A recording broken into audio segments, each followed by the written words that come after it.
for their fair coverage.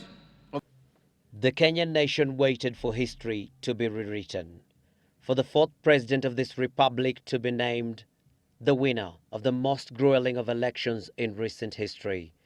That grand announcement was scheduled for Saturday 11 a.m. at the Bomas of Kenya auditorium. But it was only way past 1 p.m. that the event took off, as winners of recent parliamentary, gubernatorial and senatorial races, diplomats, observers, the media and other invited guests watched as the IEBC chairman, who is also the returning officer in the presidential election, announced the final figures that catapulted Uhuru Kenyatta to the presidency. Raila Odinga, 5,340,546. Uhuru Kenyatta, 6,173,433. By the time that announcement was made, Kenyatta was not in the auditorium. He arrived soon after the results were made public, with the trappings of his new powers evident in the kind of security he enjoyed from the elite presidential escort, accompanied by his wife, Margaret Kenyatta.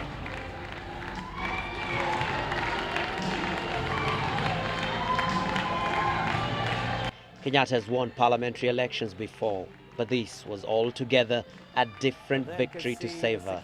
The certificate told it all: victory in the presidential polls. I therefore declare Uhuru Kenyatta the duly elected President of the Republic of Kenya.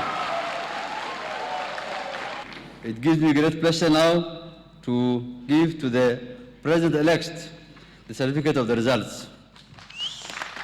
Kenyatta picked the certificate, but this was not the time for speeches.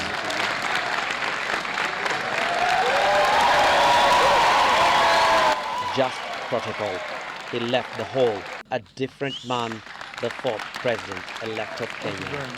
Earlier, the IEBC chairman had praised his staff for steering the polls body through the challenging long days before, during and after the general election. Our task was to conduct and manage a rather complex election under a new constitution. No electoral management body within and beyond the region has had the courage and resolve to do what we have done.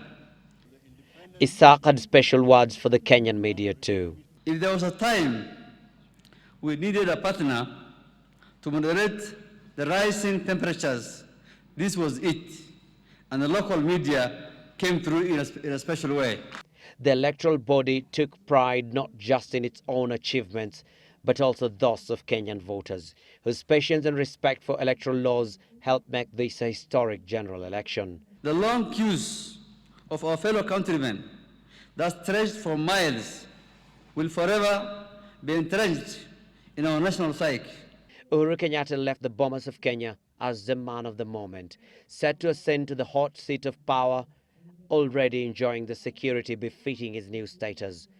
As a little boy, Uhuru Muigai Kenyatta grew up at State House, watching his father, the late Mzee Jomo Kenyatta, preside over the affairs of the state. As a cabinet minister and deputy prime minister, he also attended to official business at that coveted residence at State House.